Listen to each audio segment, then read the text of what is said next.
तो दोस्तों, मैं हूं नवाजुद्दीन सिद्दीकी और कई बार मैंने सोचा कि अपने दोस्तों से मुखातिब हूं बट और मैं हुआ भी मुकेश शाह के साथ इंस्टाग्राम लाइव पे, बट वो चूँकि लॉकडाउन में मैं भी अकेला फंसा हुआ हूँ तो वो टेक्निकलिटीज़ की वजह से पॉसिबल नहीं हो पाया क्योंकि मैंने कभी ये हैंडल नहीं किया, ये कभी ऑपरेट नहीं किया इंस्टाग्राम, ट्विटर और ये सब इस तरह की चीज़ें। बट फिर मेरे दिमाग में आया कि एक वीडियो बना लेता हूँ और उस वीडियो को सोशल मीडिया पे डलवा देंगे या डाल देंगे, इसीलिए डेफिनेटली एक अजीब सा टाइम चल रहा है ऑफ कोर्स लॉकडाउन का। और ऐसा बुरा सपना कभी नहीं सोचा था कि भाई ये हम लोग हमेशा सोचते थे कि बुरा वक्त कभी आएगा तो 50 साल बाद या 100 साल बाद आएगा, जब हमारे बच्चों के बाद शायद आएगा, लेकिन हमें शायद ये नहीं मालूम था कि हमारे ही सामने आ जाएगा। लेकिन ऐसे बुरे वक्त में बहुत सारे अच्छे लोग भी हैं जो आगे आके अपनी जान की परवाह किए बिना लोगों की हेल्प भी कर रहे हैं। ऐसे उसमें लाइक जैसे डॉक्टर्स हैं, नर्सेज हैं, मेडिकल स्टाफ है, पुलिस है और बहुत सारे लोग हैं जो सब कुछ अपना जितनी जिसकी हैसियत है उस हिसाब से सपोर्ट कर रहा है और डोनेट भी कर रहा है। सरकार भी सोच रही है, कुछ लोग फंसे हुए हैं उनके, कुछ लोग भूखे भी होंगे, कुछ लोगों को खाना नहीं मिल रहा। तो डेफिनेटली आई होप कि जल्दी से उन तक हेल्प पहुंचे और पहुंच भी रही है, पहुंचाने वाले पहुंचा रहे हैं। चूँकि इतनी बड़ी आबादी वाला देश है, थोड़ा वक्त लगता है और आई एम श्योर कि सरकार भी कर रही है और सोच भी रही है कि क्या कुछ बेटर हो सकता है सबके लिए। बट इसमें पैनिक होने की ज़रूरत नहीं है कि ये एक वक्त बुरा है। अगर हम सब मिल के इसका सामना करेंगे तो शायद बहुत जल्दी ये ख़त्म भी हो जाएगा। बहुत जल्दी हम एक बुरे सपने से उठ के एक अच्छे सपने में आ जाएंगे। अब तो वो अच्छी चीज़ें भी एक सपना लगने लगी। तो जैसे हमने कभी नहीं सोचा था कि एक बुरा सपना हमारी रियलिटी हो जाएगा, तो हमारा फ़र्ज़ बनता है कि अब वो अच्छा सपना जिसके हम बातें करते हैं वो भी रियलिटी हो। अच्छे सपने से मेरा मतलब है कि जहाँ पे सबका सम्मान हो, सबको प्यार मिले और अगर कोई प्रॉब्लम में है उसको हम सपोर्ट करें। यही एक अच्छा सपना होता है और किसी को फील ना हो। लॉकडाउन के दौरान कई बार ये मेरे दिमाग में आया कि क्या करें, क्या कहा जाए। तो फिर मैंने ये भी दिमाग में आया कि कुछ लिखा जाए। बट लिखना एक बहुत सीरियस आर्ट है। बहुत सारे लोगों को लगता होगा चलो इसमें लिखा जाए, बट मुझे लगा कि जो मेरा प्रोफेशन है जिसमें हम लोग काम कर रहे हैं बरसों से, उसको और तराशा जाए। बीइंग ए स्टूडेंट में वापस से स्टूडेंट बन के, सिनेमा का स्टूडेंट बन के। बहुत सारे मेरे दोस्त हैं जो पहले से लिख रहे थे और इस दौरान वो और बहुत अच्छा लिखने लगे। जैसे मेरा एक दोस्त है जय हिंद, बहुत अच्छी कविताएं लिखने लगे वो। तो मैंने डिज़ाइन किया अपने इस लॉकडाउन को कैसे क्या किया जाए इसमें। तो फिर मैंने प्लान किया कि जो मेरे फेवरेट एक्टर्स हैं उनकी फिल्में देखता हूँ मैं। 5 फिल्में एक एक्टर की देखता हूँ। जैसे कुछ एक्टर्स हैं, जैसे बहुत सारे एक्टर्स हैं लेकिन कुछ का नाम लेता हूँ। जैसे एंथनी हॉपकिंस हैं, डेंजल वॉशिंगटन है, मैथ्यू मैकेनरी है, केविन स्पेसी है, रिकार्डो डेरिन, टोनी लैंग, इस तरह के एक्टर्स हैं। उनकी 5-5 फिल्में देखी जाए। तो मैंने उनकी 5-5 फिल्में देखनी शुरू की। तो उनकी आर्ट, उनके थॉट, उनके प्रिपरेशन के बारे में मालूम हुआ कि किस तरीके से वो तैयार करते हैं चीज़ों को। जैसे फॉर एग्ज़ाम्पल, जैसे मैं अगर नाम लूँ एंथनी हॉपकिंस का, तो जैसे मैंने उनकी 2 फिल्मों का जिक्र करता हूँ। उनकी एक टू पॉप्स थी और एक remains of the day. Remains of the day में वो हार्डकोर बटलर बने हुए हैं, बहुत ही प्रोफेशनल बटलर बने हुए हैं जो अपने मालिक के हाजी के ताबेदार होते हैं। लाइक अगर उनके मालिक ने कहा कि आज रात को बोला कि दिन है, तो वो उनको मालूम है कि रात ही है, बट वो सर हिला देंगे क्योंकि उनका फोकस सिर्फ अपने काम पे है। तो धीरे धीरे आपको लगने लगता है कि वो इतना जेन्युइनली, इतना उस प्रोफेशन को इतना अच्छे तरीके से उन्होंने अपनाया तो लगने लगता है कि जेन्युइनली लगने लगता है कि ये बरसों से बटलर है।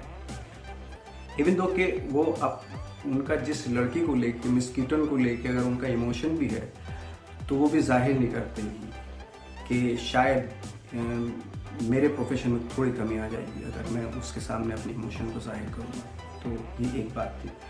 वहीं दूसरी फिल्म उनकी जब मैंने देखी टू पॉप्स, तो टू पॉप्स में पादरी बने हुए। फिल्म जहाँ से शुरू होती है तो वो तो बीच से कहीं से हो रही है, लेकिन एक्टर की जो प्रिपरेशन होती है उससे पहले से शुरू हो जाती है। वहीं से वो अपना एक वर्ल्ड बनाने लगता है, क्योंकि वो प्रीस्ट हैं तो प्रीस्ट के बारे में उन्होंने बहुत सारी जानकारी, रिसर्च वर्क किया होगा, उनके डायरेक्टर्स ने उनको बताया होगा। और कहते हैं ना कि acting is not A complete art, तो बहुत सारे कंपोनेंट्स मिल के बनती है। फॉर एग्जांपल जैसे उसमें मेकअप का भी बहुत बड़ा हाथ होता है, कॉस्ट्यूम का भी, सेट का भी, बैकड्रॉप जितनी भी है, तो सारी चीज़ें जैसे हमारे संस्कृत प्रेज में भी कहा गया है, संस्कृत नाट्यशास्त्र में भी कहा गया है कि आहार्य, वाचिक, सात्विक और आंगिक अभिनय, 4 प्रकार के अभिनय होते हैं, तब जाके आप कंप्लीट कैरेक्टर लगते हैं। तो उनकी ये इच्छा है कि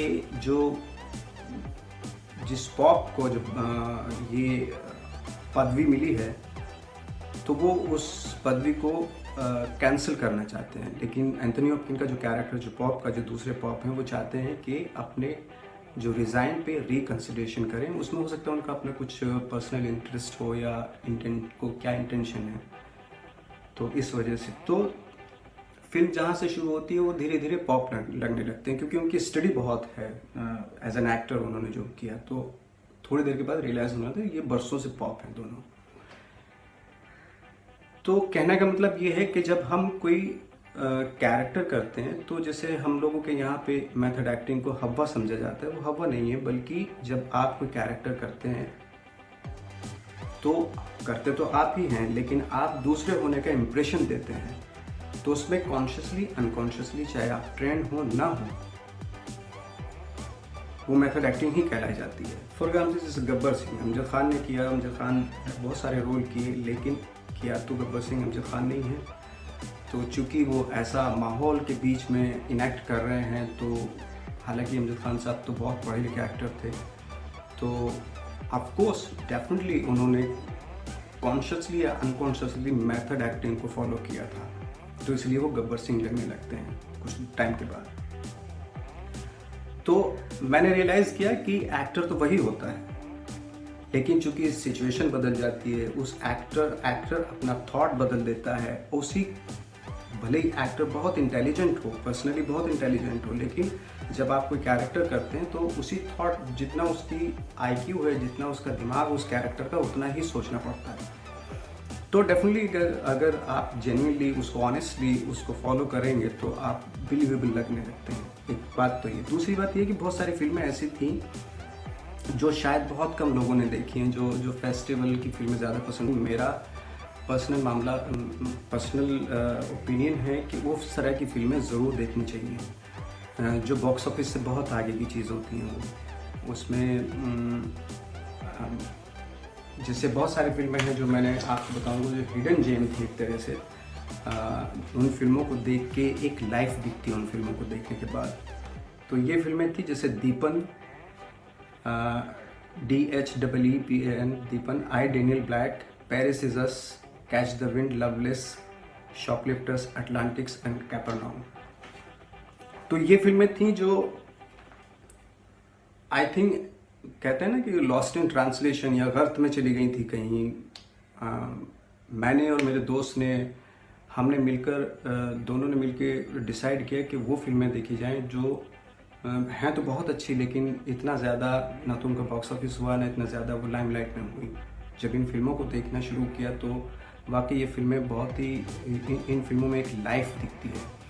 तो जो मैंने अभी बताई फिल्में और जो हॉलीवुड के एक्टर्स की फिल्में थी, उनमें एक ख़ास बात या डिफरेंस मुझे जो नज़र आया कि जो मोस्ट ऑफ द एक्टर्स जो हॉलीवुड के होते हैं, वो उनमें एक कॉम्प्लेक्सिटी होती है जो वहाँ के आम आदमियों में भी होती है, जो या एक चूँकि पावरफुल कंट्री है ऑफकोर्स, तो हर इंसान में तो उस पूरे समाज में, जो एक्टर भी एक समाज का एक प्राणी होता है, एक सुपीरियरिटी कॉम्प्लेक्स होता है। जब वो कोई कैरेक्टर करते हैं तो वो जाता भी नहीं है, वो जाता नहीं है, वो सुपीरियरिटी वो रहता है कि वी आर द लाइक, वो टेढ़ापन रहता है वो। और जब इन फिल्मों को देखते हैं तो उसमें जो बाद में मैंने लिस्ट बताई, तो उन फिल्मों में एक लाइफ दिखती है। तो जो मैंने बाद में लिस्ट बताई उसमें एक फिल्म थी लास्ट की, कैपरनाउम। वो फिल्म ऑफकोर्स उस कमाल की फिल्म है, अमेजिंग फिल्म है, और उस फिल्म को कान फिल्म फेस्टिवल में अवार्ड मिला था। और 2018 में जो उसमें मेन एक्टर है, मेरे ख्याल से 13-14 साल के होंगे, उनको नॉमिनेशन हुआ था उनका एशिया पैसिफिक अवार्ड फंक्शन होता है ऑस्ट्रेलिया में, जो बहुत ही प्रेस्टिजियस अवार्ड है, वहाँ पे हुआ था। और उसी साल मेरा भी नॉमिनेशन हुआ था मंटो के लिए। और जब मैंने फिल्म देखी तो अवार्ड तो हालांकि मुझे ही मिला था, लेकिन जब मैंने फिल्म देखी कैपरनाउम, तो मुझे पहली बार रियलाइज़ हुआ कि अवार्ड मुझे गलत मिला। हालांकि मंटो मेरे दिल के बहुत करीब थे, मैंने बहुत मेहनत की थी, बट उन सब चीज़ों के बावजूद भी मुझे पहली बार ऐसा महसूस हुआ कि यह अवार्ड उस एक्टर को मिलना चाहिए था। तो ऑफकोर्स जो मैंने फिल्में बताएं और ये कैपरनाउम, ये फिल्म ज़रूर देखें आप। बाकी ये है कि मेरी एक फिल्म OTT पे एक रिलीज़ होगी ZEE5 पे, जिसका नाम है धूमकेतु। तो फैमिली एंटरटेनमेंट है और आप ज़रूर देखें। Thank you very much.